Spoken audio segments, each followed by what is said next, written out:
Hello everyone, ओम नमः शिवाय। I hope कि आप सभी अच्छे होंगे और अपना ध्यान भी रख रहे होंगे। अब तो आपके 2-3 दिन ही बचे हैं बस एग्ज़ाम होने में सीटेट का। कुछ इंपॉर्टेंट पॉइंट्स जान लेते हैं। अगर आपने ये सब चीज़ें यानी कि जो टैग वर्ड्स होते हैं ये सब ना बहुत इंपॉर्टेंट होता है सीटेट के एग्ज़ाम में। अगर आप देखोगे तो बहुत से मतलब आधे से ज़्यादा क्वेश्चन ना इससे ही हो जाता है टैग वर्ड से सोल्व, क्योंकि हर एक क्वेश्चन में ना कुछ पॉजिटिव कुछ ना कुछ निगेटिव टैग वर्ड्स ज़रूर होते हैं। सबसे ज़्यादा अगर बात करूँ तो सबसे ज़्यादा सीडीपी में ही टैग वर्ड्स होते हैं जिनका यूज़ होता है। और मैं अगर अपना बताऊँ तो मेरे सीडीपी में नंबर इसलिए अच्छे आए थे क्योंकि मैंने सारे पॉजिटिव और निगेटिव टैग वर्ड्स पढ़ रखे थे। ये बहुत ज़्यादा इंपॉर्टेंट है स्पेशली सीडीपी में। मतलब आपका पेपर ना बहुत जल्दी हो जाता है इससे अगर आपको निगेटिव या पॉजिटिव टैग वर्ड्स के बारे में पता हो। सीडीपी वाला पोर्शन इतना ज़्यादा डिफिकल्ट नहीं आता है क्योंकि इसमें ना ज़्यादातर जितने भी क्वेश्चन होते हैं वो सब टैग वर्ड्स पर रिलेटेड होते हैं, या तो पॉजिटिव टैग वर्ड्स पर रिलेटेड होंगे या फिर नेगेटिव टैग वर्ड्स पर। अगर आपने ये सारी चीज़ें पढ़ ली हैं तो पेपर में ना बहुत बिल्कुल भी डिफिकल्ट नहीं लगेगा आपको। और क्योंकि सीडीपी में अगर आपको ये सारी चीज़ें पता है तो आपके मतलब आपका टाइम भी बहुत कम लगेगा। अगर आप सीडीपी में टाइम बचा लोगे तो आप अदर चीज़ों को टाइम दे सकते हो लाइक मैथ्स और साइंस वगैरह को, क्योंकि यही दो सब्जेक्ट हैं जो थोड़ा सा टाइम लेते हैं, वरना तो और सारे सब्जेक्ट इतना टाइम नहीं लेते हैं। इन टैग वर्ड्स के बारे में पता होना बहुत ज़रूरी है। मेरे भी सीडीपी में 30/30 इसलिए आए थे क्योंकि मैंने ना ये सारे टैग वर्ड्स पढ़ रखे थे। मैंने सारे पॉजिटिव और नेगेटिव टैग वर्ड्स पढ़ रखे थे जिसकी वजह से पूरा पेपर आसान हो जाता है। और ये सिर्फ सीडीपी में नहीं होता है ऐसे और भी अदर सब्जेक्ट होते हैं लाइक हिंदी इंग्लिश की बात करें या ईवीएस की भी बात करें, इवन मैथ्स में भी इसके पॉजिटिव और नेगेटिव टैग वर्ड्स होते हैं जो बहुत सारे हैं। और अगर आपको ये सारे टैग वर्ड्स पता है तो आपका पेपर ना बहुत ही जल्दी हो जाएगा, सीडीपी में भी अच्छा स्कोर हो जाएगा और अदर सब्जेक्ट में भी। चलिए शुरू करते हैं कि कौन कौन सी इंपॉर्टेंट चीज़ें जो आपको पता होनी चाहिए। पहला पॉइंट आता है, अगर आपको कोई क्वेश्चन नहीं आ रहा है, मान लेते हैं कि जैसे आपने क्वेश्चन सोल्व कर रहे हैं, आप उसका बिल्कुल भी आपको कुछ भी वर्ड समझ में नहीं आ रहा है तो क्या करेंगे। सबसे पहले उसके ऑप्शन पढ़ो। उसके बाद अगर आपको लग रहा है कि कोई सा ऑप्शन है जो क्वेश्चन से रिलेटेड है, लाइक कोई एक तो क्वेश्चन के अंदर ना कोई की पॉइंट ज़रूर होगा या कोई कीवर्ड होगा जो रिलेटेड होगा आपके आंसर से। और उसके बाद अपने आंसर में चेक करते हैं, यानी कि उसमें जो क्वेश्चन में जो की पॉइंट था, कीवर्ड था, और आंसर में जो कीवर्ड था वो दोनों ना सिमिलर होंगे या एक ही चीज़ के बारे में बात कर रहे होंगे। वही वाला ऑप्शन आपको लगाना है अगर आपको क्वेश्चन नहीं आता है वो। और सेकंड पॉइंट है, अगर आपको किसी क्वेश्चन के बारे में बिल्कुल ही नहीं कुछ पता है, लाइक कोई क्वेश्चन ऐसा आया जिसके बारे में आपने कभी पढ़ा ही नहीं है, कुछ ऐसी चीज़ थी जो आपने नहीं पढ़ रखा, बिल्कुल वो टॉपिक आपने पढ़ा ही नहीं है। अगर ऐसी कंडीशन में आपको कोई ऑप्शन चूज़ करना हो तो मेरे अकॉर्डिंग तो आप सी चूज़ कर लेना, क्योंकि सी होने की प्रोबेबिलिटी सबसे ज़्यादा होती है, तो आप सी ऑप्शन चूज़ कर सकते हैं। और थर्ड पॉइंट है, अगर किसी ऑप्शन में आपके ऑल ऑफ द अबव आया है 99% चांस होता है कि आपका वही ऑप्शन सही होगा, क्योंकि सीटेट के एग्ज़ाम के अगर आप प्रीवियस ईयर एनालाइज करोगे तो आप उसमें देख सकते हैं कि जिसमें भी ऑल ऑफ द अबव आता है मोस्ट ऑफ द टाइम वही ठीक होते हैं। कोई एक आधा ही केस हुआ होगा जिसमें नहीं होता है, वरना तो ऑल ऑफ द अबव ही हमेशा ठीक होता है। फोर्थ पॉइंट है, अगर आप कोई क्वेश्चन कर रहे हैं और उस क्वेश्चन के 4 ऑप्शन में से एक ऑप्शन ओनली पर डिपेंड है, ओनली आपको पता होना चाहिए कि ओनली एक निगेटिव टैग वर्ड है जो कभी भी ठीक नहीं होता है। 99% चांस है कि वो हमेशा गलत ही होगा, इसलिए उस ऑप्शन को चूज़ मत करना जिसमें ओनली आया होगा। फिफ्थ पॉइंट आता है, अगर आपने कोई क्वेश्चन पढ़ा, उसे पढ़ने के बाद आपको 2 पॉइंट तो पता है कि ये तो बिल्कुल गलत है, लेकिन 2 पॉइंट ऐसे हैं, यानी कि 2 ऑप्शन ऐसे हैं जिसमें से आपको लग रहा है कि दोनों ही ठीक होंगे। तो इस कंडीशन में आप क्या करोगे, जब आपको लग रहा है कि दोनों ही ऑप्शन सही हैं, तो इस ऑप्शन में ना चेक करना, इस कंडीशन में चेक करना मतलब कि दोनों ऑप्शन में से कौन सा ऑप्शन ज़्यादा बड़ा है, या कौन सा ऐसा ऑप्शन है जिसकी सारी प्रॉपर्टीज़ ना दूसरे वाले के अंदर शो हो रही हो।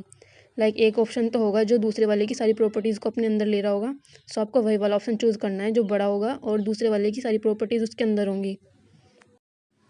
सिक्स्थ पॉइंट है, अगर 4 ऑप्शन में से नहीं पता है कि आपको कौन सा आंसर है, या चारों में से आपको पता नहीं चल रहा है कौन सा आंसर है, यानी कि आपको चारों ही पॉजिटिव से लग रहे हैं कि कौन सा हो सकता है, क्योंकि चारों ही एकदम पॉजिटिव सी टेट के क्वेश्चन पेपर में ना हमेशा इस तरह के क्वेश्चन आते हैं जिसमें आपको 4 ऑप्शन देखने के बाद लगता है कि चारों ही सही होंगे।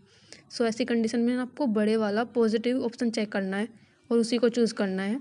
जितने भी केसेस होते हैं 99% चांस होते हैं कि जितना ज़्यादा बड़ा आंसर होता है जो पॉजिटिव भी होता है, ये सिर्फ ये नहीं देखना है कि बड़ा आंसर है, पॉजिटिव भी होना चाहिए और बड़ा भी होना चाहिए। तो 99% चांस होता है कि आपका वही वाला ऑप्शन सही होगा, आप भी वही ऑप्शन चूज़ करना। सेवन्थ पॉइंट आता है एलिमिनेशन मेथड का। देखो एलिमिनेशन मेथड यूज़ कैसे होता है, क्योंकि सीटेट के एग्ज़ाम में ना मिलान वाले, यानी कि जिनको बोलते हैं मैच द फॉलोइंग, इस तरह के क्वेश्चन ना काफ़ी आते हैं। उसमें एक साइड में आपको 4 क्वेश्चन दे रखे होंगे, उसके सामने आपके 4 ऑप्शन होंगे। सो उनमें से ना उनको आपको मैच करना होता है। इस तरह के क्वेश्चन में यूज़ होता है एलिमिनेशन मेथड। सो इसमें ना आपको टाइम वेस्ट करने के लिए दिए जाते हैं इस तरह के क्वेश्चन। सो आपको चारों के चारों सोल्व नहीं करने होते हैं। किसी भी एक को देखो जो आपको पक्का लग रहा है कि इसमें, जैसे कि बी है, बी में मान लेते हैं बी में थर्ड होगा इस तरह से, तो आपको बी का थर्ड देखकर उसी वाले ऑप्शन को चूज़ कर लेना है। सभी को मिलाने की ज़रूरत नहीं होती है इस तरह के क्वेश्चंस में। ये आपका टाइम वेस्ट करने के लिए दिए जाते हैं इस तरह के क्वेश्चन, और सीटेट के एग्ज़ाम में टाइम ज़रूर कम पड़ जाता है अगर आप इस तरह की चीज़ें यूज़ नहीं। सीटेट के पेपर में ना इसी तरह से आते हैं, यानी कि लॉन्ग क्वेश्चन होते हैं बहुत ज़्यादा, जिनको पढ़ने में बहुत ज़्यादा टाइम लग जाता है, और आंसर भी इस तरह से लॉन्ग ही होते हैं जिनको पढ़ने में आपको बहुत ज़्यादा टाइम लग जाएगा। सो सीटेट के एग्ज़ाम को पास करने की सबसे बेस्ट ट्रिक यही होती है कि आपको सभी चीज़ों के टैग वर्ड्स पता हो, और आपको ये पता हो कि ऑल ऑफ द अबव हमेशा ठीक होता है, बोथ का यूज़ करना है कि कहाँ पर कौन किस तरह के ऑप्शन ठीक हो सकते हैं, एलिमिनेशन मेथड का यूज़ करना है, तभी पास हो पाता है सीटेट। क्योंकि इसमें ना इस तरह के क्वेश्चन बहुत ज़्यादा आते हैं जिनको पढ़ने में आपका बहुत ज़्यादा टाइम वेस्ट हो जाएगा और बहुत कम टाइम बच पाएगा फिर। सो सीटेट में ये हो सकता है कि टाइम की कमी पड़ सकती है अगर आप इस तरह की चीज़ें यूज़ नहीं करते हैं। सो बस यही थे इंपॉर्टेंट पॉइंट्स जो आपको पता होने चाहिए, इंपॉर्टेंट कुछ टिप्स या ट्रिक्स बोल सकते हैं इनको। इसके बाद हम कुछ टैग वर्ड डिस्कस करते हैं कि पॉजिटिव टैग वर्ड्स क्या होते हैं और नेगेटिव टैग वर्ड्स क्या होते हैं। पॉजिटिव और नेगेटिव टैग वर्ड्स पर ना पूरा पेपर, सीटेट का पेपर ना इन्हीं पर बेस्ड होता है। अगर आप देखोगे तो हर एक क्वेश्चन में, हर एक आंसर में आपको कोई ना कोई टैग वर्ड हमेशा मिलेगा, जिससे आपको जल्दी पेपर सॉल्व हो जाता है। इसका पेपर भी ना मतलब लेंथी इसलिए बना जाता है, और वो मतलब टैग वर्ड्स पर ही बेस्ड होता है। और जितने भी टैग वर्ड्स हैं ये मैंने आपको साइड में लगा रखे हैं, उनके बारे में आपको थोड़ा थोड़ा सा बता दूंगी। पॉजिटिव टैग वर्ड्स मैंने ब्लू पेन से लिखे हुए हैं, और नेगेटिव टैग वर्ड्स जो है वो मैंने ब्लैक पेन से लिख रखे हैं दूसरी साइड में। नेगेटिव वाले राइट साइड में हैं और पॉजिटिव वाले लेफ्ट साइड में हैं। सो आप इनको जूम करके देख सकते हैं अच्छी तरह से, और मैं थोड़ा थोड़ा सा इनके बारे में आपको बताती हूँ चलती हूँ। और ये काफ़ी सारे हैं, मैंने कम से कम भी 38 से 40 पॉजिटिव और नेगेटिव टैग वर्ड्स हैं। शायद इतने तो आपको किसी और ने शायद ना भी बताए होंगे। पहला टैग वर्ड है चर्चा के अवसर देना, यानी कि बच्चों को जितना हो सके ना कुछ बोलने के, चर्चा करने के अवसर देने चाहिए। सेकंड टैग वर्ड आता है फील्ड ट्रिप, मतलब अगर आपको बच्चों को कुछ भी नई चीज़ें सिखानी है तो उसके लिए आप उनको फील्ड ट्रिप पर ले जा सकते हैं। ये ना उन चीज़ों के लिए ज़्यादा अच्छी है जिसमें हम ज्योग्राफी वाली चीज़ों के पढ़ाने के लिए, मतलब ये चीज़ें ज़्यादा अच्छी हैं जिसमें हम बच्चों को कुछ अलग सा प्लेस देखने के लिए लेकर जा सकते हैं। और तीसरा टैग वर्ड आता है प्रिंट रिच इन्वायरमेंट, हिंदी में पता नहीं इसको क्या बोलते हैं, लेकिन इस बारे में बताता है कि जो आपका क्लासरूम होता है ना, क्लासरूम में बहुत सारी चीज़ें लगी होती हैं चारों तरफ, आपको मतलब इस तरह का इन्वायरमेंट मिलता है जहाँ भी आप चीज़ें देखते हैं तो मतलब आपको कुछ ना लर्न करने को मिलता है। ये उस चीज़ से रिलेटेड है, यानी कि आपके चारों तरफ का ना, यानी कि बच्चे के चारों तरफ का इन्वायरमेंट ऐसा होना चाहिए जब वो अगर किधर भी साइड देखे तो उसके लिए कुछ ना कुछ सीखने का ज़रूर मिले उस बच्चे को उधर से। फोर्थ पॉइंट आता है ओपन एंडेड क्वेश्चन, यानी कि बच्चों से आपको इस तरह के क्वेश्चन पूछने हैं जिनको आंसर करने में बच्चों की कुछ क्रिएटिविटी लगे, कुछ क्रिटिकल थिंकिंग लगे, इस तरह के क्वेश्चन आपको करने हैं बच्चों से। ये सभी टैग वर्ड्स ही हैं, चाहे छोटे हों चाहे बड़े हों। अगर ये किसी ऑप्शन में यूज़ हो रहे हैं तो ये पॉजिटिव हैं, और हमेशा आप मतलब जिस भी ऑप्शन में यूज़ हो रहे होंगे ना उस ऑप्शन को जरूर टिक करना। फिफ्थ पॉइंट आता है प्रोत्साहन, यानी कि एनकरेज करना। बच्चे अगर कुछ करना चाहते हो तो उसको एनकरेज करना है, ना कि बच्चों को हतोत्साहित करना है कुछ बोल करके ये तुम्हारे बस की नहीं, तुम नहीं कर सकते हो। सिक्स्थ पॉइंट आता है क्रिएटिविटी, ये सबसे ज़्यादा पॉजिटिव टैग वर्ड्स है। अगर ये किसी भी ऑप्शन में तो है ना, तो उस ऑप्शन को जरूर चूज़ करना। सेवन्थ पॉइंट आता है लर्निंग बाय डूइंग, यानी कि करके सीखना। 8 पॉइंट आता है मास्टरी लर्निंग। मास्टरी लर्निंग है यानी कि जब आप किसी भी चीज़ को ना इस तरह से पढ़ते हैं, ना कि सिर्फ पास होने के लिए नहीं पढ़ते, उस चीज़ में मास्टरी के लिए पढ़ते हैं, यानी कि आपको वो चीज़ पढ़नी अच्छी लगती है इसलिए आप उसको पढ़ते हैं। ये एकदम पॉजिटिव टैग वर्ड है। 9th पॉइंट है progressive learning. Progressive education, John Dew की जो प्रोग्रेसिव एजुकेशन है उस पर ही बेस्ड है। 10th पॉइंट आता है मीनिंगफुल लर्निंग, यानी कि अधिगम जो होना चाहिए आपका अर्थपूर्ण अधिगम हो, यानी कि आपकी लाइफ से रिलेटेड होना चाहिए। ऐसा नहीं है कि आप कुछ भी सिखाए जा रहे हैं बच्चों को और वो उसकी लाइफ में कुछ यूज़ ही नहीं हो रहा है, यानी कि लाइफ से रिलेटेड करके आपको पढ़ाना है। 11th पॉइंट है कोलैबोरेशन, सहयोगात्मक अधिगम। ये वाइगोत्स्की की थ्योरी पर डिपेंड है, मतलब उस पर बेस्ड है, ऐसा बोल सकते हैं। जब बच्चे ग्रुप में सीख रहे हो, एक दूसरे का सहयोग करके सीख रहे हो, या फिर टीचर एक दूसरे का सहयोग करके बच्चों को चीज़ें सिखा रहे हो, सो ये एकदम पॉजिटिव टैग वर्ड है। अगर ये किसी ऑप्शन में आ रहा है तो आप बेझिझक इसको यूज़ कर सकते हैं, मतलब उस वाले ऑप्शन को चूज़ कर सकते हैं। 12th पॉइंट आता है मल्टीलिंगुअलिज्म, यानी कि बहुभाषिकता। ये सबसे ज़्यादा इंपॉर्टेंट पॉइंट है क्योंकि आजकल ये वाला क्वेश्चन काफ़ी आ रहा है। मल्टीलिंगुअलिज्म पर सबसे ज़्यादा फोकस किया जा रहा है। सो ये तो बहुत सारे पॉजिटिव और नेगेटिव टैग वर्ड्स है। अगर मैं सभी आपको एक्सप्लेन करूँगी तो वीडियो बहुत ज़्यादा बड़ी हो जाएगी। आई थिंक आप इनको अपने आप ही पढ़ लेना, मैंने सभी लिख दिए हैं, साइड में आप देख सकते हैं, और थोड़ा सा जूम करके देख लेना, आपको सही से दिख जाएंगे। ये पॉजिटिव टैग वर्ड्स जो है 38 हैं और नेगेटिव टैग वर्ड्स जो है 27 है।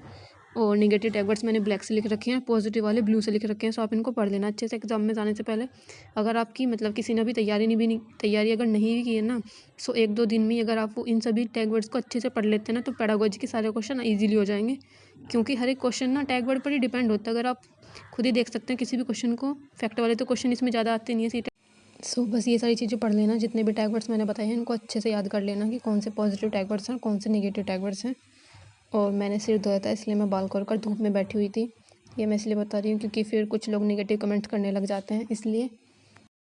और जल्दी से अपना सीटेट एग्ज़ाम पास करो, क्योंकि अगर आप सीटेट एग्ज़ाम अभी पास कर लेते हो, उसके बाद DT+B की वैकेंसी आने वाली है फरवरी में। अगर उसके आने के बाद आपका उससे पहले मतलब आपका रिज़ल्ट आ जाता है, जब DT+B के फॉर्म आएंगे और उससे पहले आपका सीटेट का रिज़ल्ट अगर आ जाता है, तो आप भी उसके लिए एलिजिबल होंगे। सो आपके लिए बढ़िया रहेगा और गुड न्यूज़ रहेगी कि आप सीटेट करते ही नेक्स्ट एग्ज़ाम दे सकते हैं DT+B वगैरह का। सो जल्दी से अपना सीटेट का एग्ज़ाम पास करो, फिर साथ में DT+B या KVS और एस्टेट वगैरह की तैयारी करते हैं। और आई होप कि ये सारी चीज़ें आपको काफ़ी हेल्पफुल होंगी। और मान लेते हैं कि अगर आपने सीटेट का एग्ज़ाम हो गया और अपना आपका पास भी होगा, उसके बाद DT+B की वैकेंसी आती है। और ये भी होगा कि क्योंकि आपकी तैयारी नहीं होगी DT+B की, बट उससे एक ये चीज़ तो होगी ना कि आपको थोड़ा सा एक्सपीरियंस हो जाएगा कि DT+B का एग्ज़ाम कैसा आता है, किस तरह का होता है। सो आप एक बार एक्सपीरियंस ले चुके होंगे DT+B के एग्ज़ाम का, क्योंकि DT+B का एग्ज़ाम काफ़ी डिफ़िकल्ट होता है।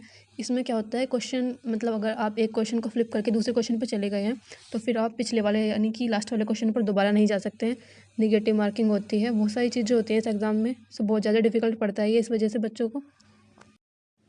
चलो DT+B के बारे में बाद में ही सोचना, खैर अभी तो आप अपने सीटेट पर ही ध्यान दो। और मैं बता देती हूँ मैं क्या कर रही हूँ। मैं अभी तैयारी कर रही हूँ फ़िलहाल अपनी DT+B के लिए। यूपी पुलिस कांस्टेबल का फॉर्म मैंने फिल किया हुआ है, लेकिन मैं थोड़ी थोड़ी उसकी तैयारी कर रही हूँ, बहुत ज़्यादा नहीं, क्योंकि मैं मेनली टीचिंग एग्ज़ाम्स की तैयारी कर रही हूँ। और अब क्योंकि DT+B की वैकेंसी आने वाली है, सो मैं देख रही हूँ कहीं काफ़ी 2-3 जगह पर मैंने देखे हैं बैच। अभी देख रही हूँ यहाँ पर अगर मुझे कहीं पर ठीक लगेगा तो वहाँ से मैं बैच लूँगी एक। उसके बाद अपनी प्रिपरेशन स्टार्ट करूँगी सही से। उसके बाद मैं कहाँ से मैं बैच लूँगी अपना DT+B का, और कौन सी बुक्स मंगाऊँगी, कहाँ से मैं तैयारी करूँगी और किस तरह से तैयारी करूँगी, डेली कितना घंटा पढ़ूँगी, सब कुछ आपके साथ टाइम टू टाइम शेयर करती रहूँगी। सो आप भी अपने टीचिंग एग्ज़ाम पर ऐसे ही फोकस करिए, होता रहेगा। सीटेट का एग्ज़ाम भी बस अब आपका होने वाला है, 2-3 दिन रह चुके हैं। अपनी अच्छे से तैयारी कर लेना, ये सारे जितने भी टैग वर्ड्स मैंने बताए हैं इनको पढ़ लेना, क्योंकि सीटेट के जितने भी क्वेश्चन होते हैं ना, आप देखोगे उनके सभी क्वेश्चन ना टैग वर्ड पर ही डिपेंड होते हैं। बहुत ईजिली हो जाएंगे इनसे अगर आप इन सब चीज़ों को पढ़ लेते हैं तो। मेरे मार्क्स भी इसीलिए अच्छे आए हैं क्योंकि मैंने सारी चीज़ें पढ़ रखी थी, टैग वर्ड्स भी सब पढ़ रखे थे। और इनको करने के बाद ना क्वेश्चन बहुत ही जल्दी हो जाता है, क्योंकि सीटेट के क्वेश्चन और आंसर दोनों ही बहुत लेंदी होते हैं, उनको पढ़ने में ही टाइम वेस्ट हो जाता है। इसलिए ज़रूरी है कि ये सारी चीज़ें पता हों। इसलिए आपको कभी कभी तो ऐसा भी होता है कि आपको आंसर पढ़ने की ज़रूरत भी नहीं होती, आपने वो वाला आंसर या वो वाला ऑप्शन पढ़ा जिसमें टैग वर्ड होते हैं पॉजिटिव या नेगेटिव, और उसी के अकॉर्डिंग आप आंसर चूज़ कर लेते हैं। अब बस 1-2 दिन और बचे हैं, जितना हो सकता है अपनी प्रैक्टिस और रिवीजन करते रहिए और एग्ज़ाम आपका अच्छा हो जाएगा। सो मिलते हैं नेक्स्ट वीडियो में, तब तक के लिए बाय बाय। और सीटेट एग्ज़ाम के लिए आपको बेस्ट ऑफ लक, अच्छे से करना अपना एग्ज़ाम। बाय बाय, मिलते हैं नेक्स्ट वीडियो में।